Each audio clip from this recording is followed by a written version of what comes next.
दोस्तों, स्वागत है आपका हमारे चैनल दृष्टि स्टडी पॉइंट पे। आज हम लोग देखेंगे हिंदी। आरओ एआरओ पीसीएस सभी के लिए इम्पोर्टेंट। जहां भी हिंदी आती है वहां समास जरूर आते हैं, तो ये सभी के लिए इम्पोर्टेंट है। देखते हैं समास। समास क्या होता है? दो या दो से अधिक शब्दों से मिले हुए नए सार्थक शब्द को समास कहते हैं। समास के 6 भेद होते हैं: अव्ययी भाव समास, तत्पुरुष समास, कर्मधारय समास, द्विगु समास, द्वंद्व समास और बहुब्रीहि समास। अब देखते हैं पदों की प्रधानता के आधार पर वर्गीकरण। जिसमें पहला पद प्रधान हो या पूर्व पद, वो होता है अव्ययी भाव समास। उत्तर पद प्रधान हो जिसमें आखिरी पद प्रधान हो, वो होता है तत्पुरुष, कर्मधारय और द्विगु समास। दोनों पद प्रधान हो, ये कौन सा होता है? द्वंद्व समास। और जिसमें दोनों ही पद अप्रधान हो, वो होता है बहुब्रीहि समास। अव्ययी भाव समास। अव्ययी भाव समास में पहला पद अव्यव होता है और प्रधान भी होता है। तो ये कौन कौन से अवयव क्या होता है? अनु, आ, प्रति, भर, यथा, यावत, हर, ये अवयव हैं। देखते हैं जैसे प्रति प्लस दिन, प्रतिदिन। आ प्लस जन्म, आजन्म। यथा प्लस संभव, यथा संभव। अनु प्लस रूप, अनुरूप। भर प्लस पेट, भर पेट। प्रति प्लस कूल, प्रतिकूल। हाथ प्लस हाथ, हाथों हाथ। ये ध्यान देने योग्य है, क्योंकि इसमें जो है द्वंद्व समास की तरह इसमें योजक चिन्ह तो लगता है, पर ये अव्ययी भाव समास में आते हैं। जैसे रातों रात, दिनों दिन, ये जो है ये अव्ययी भाव समास के उदाहरण हैं। अब देखते हैं तत्पुरुष समास। इसमें कारक चिन्ह का लोप हो जाता है और उत्तर पद प्रधान होता है। जैसे कर्म कारक, कर्म तत्पुरुष समास। इसमें कर्म को का लोप हो जाता है, जिसमें को शब्द होगा इसका लोप हो जाता है। जैसे गगन चुंबी, गगन को चूमने वाला। यश प्राप्त, यश को प्राप्त करने वाला। चिड़ी मार, चिड़ियों को मारने वाला। फिर करण तत्पुरुष समास। इसमें से का लोप हो जाता है। जैसे करुणापूर्ण, करुणा से पूर्ण।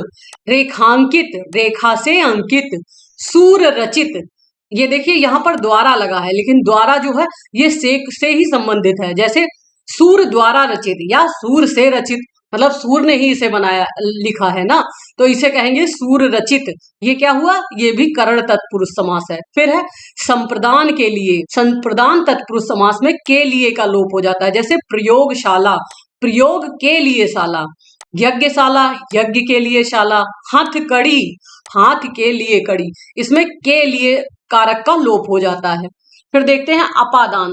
अपादान यहाँ पर से, ये देखो ये करण से और अपादान से, दोनों से संबंधित होते हैं, पर यहाँ से मतलब होता है कि उसके द्वारा, करुणा से, करुणा के साथ।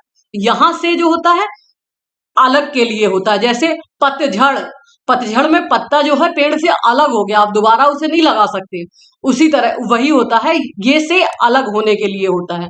जैसे धनहीन, धन से हीन, मतलब धन उससे अलग हो गया है। देश निकाला, देश से निकाला, देश से निकाल दिया गया है। ऋण मुक्त, ऋण से मुक्त, ये से अलग होने के लिए होता है। अब देखते हैं संबंध तत्पुरुष। संबंध तत्पुरुष में का, की, के का लोप हो जाता है। जैसे राजपुत्र, राजा का पुत्र, इसमें का जो है हट गया, तो ये राजपुत्र हो गया। फिर राजाज्ञा, राजा की आज्ञा, ये की हट गया इसमें। शिवालय, शिव का आलय। अब देखते हैं अधिकरण तत्पुरुष। अधिकरण तत्पुरुष में क्या होता है? में और पर का लोप हो जाता है। जैसे शोक मग्न, शोक में मग्न। आप बीती, आप पर बीती। कला श्रेष्ठ, कला में श्रेष्ठ। अब इसमें हमें मेन याद करने की जरूरत होती है, कर्ता ने, करण से, संप्रदान के लिए, अपादान से, संबंध का की के, अधिकरण में पर और संबोधन है हे अरे, ये कारक चिन्ह हमें फिंगर्स पे याद होने चाहिए। इसके बाद हमें नए तत्पुरुष। नए तत्पुरुष क्या होता है? जिसमें पहला पद नकारात्मक हो, मतलब किसी चीज के निगेटिव होने का संकेत होता है। जैसे अधर्म, धर्म रहित। अनावश्यक, जिसकी आवश्यकता ना हो। तो इसमें सब में जो है ये पहला शब्द जो होता है नकारात्मक होता है। नापसंद, गैर वाजिब, ये नए तत्पुरुष समास है। इसके बाद देखते हैं कर्मधारय समास। कर्मधारय समास वो होता है जिसमें उत्तर पद प्रधान होता है। पूर्व पद और उत्तर पद में उपमेय, उपमान अथवा विशेषण विशेष का संबंध होता है। मतलब दूसरा जो होता है विशेष से होता है और पहला पद उसका विशेषण होता है। तो पहचान क्या होती है, दोनों पदों के मध्य में, है, जो या के समान शब्द जो है प्रयोग होते हैं। जैसे चरण कमल, कमल के समान चरण, कनक लता, कनक के समान लता, लाल मणि, लाल है जो मणि, क्रोधाग्नि, क्रोध रूपी अग्नि। तो ये शब्द होते हैं, इसमें देखा ये विशेष्य है और ये विशेषण है। मतलब क्रोध जो है, अग्नि जो कैसी है, क्रोध की तरह है।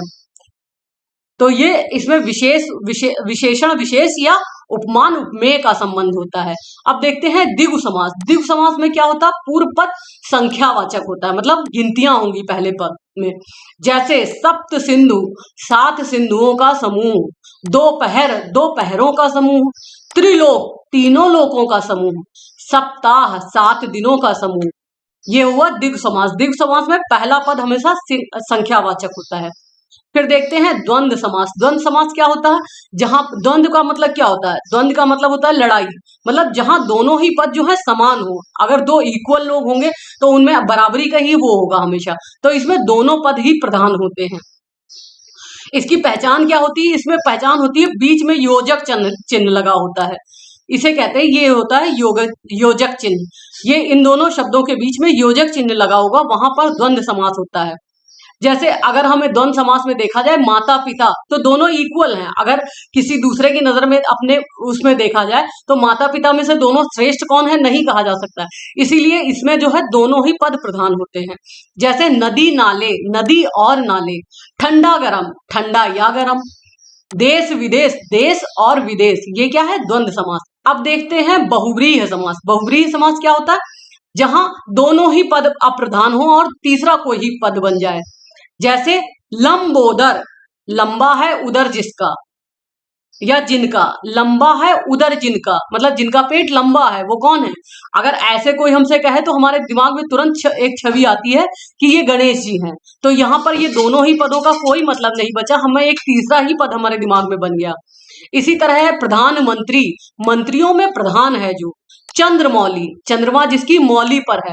अगर ये सेंटेंस हमारे दिमाग में आता है तो हमारे दिमाग में एक छवि बनती है शिव जी की, तो वही कहते हैं चंद्रमा है जिसकी मौली पे, उन्हें कहते हैं चंद्रमौली। फिर मृत्युंजय, मृत्यु को जीतने वाले, ये भी कौन है, शिव जी हैं। तो ये हुए बहुव्रीहि समास। तो ये थे हमारे समास। आशा करती हूँ आपको समझ में आया होगा। वीडियो को पूरा देखने के लिए धन्यवाद। टेलीग्राम चैनल को भी ज्वाइन कर सकते हैं। Thank you.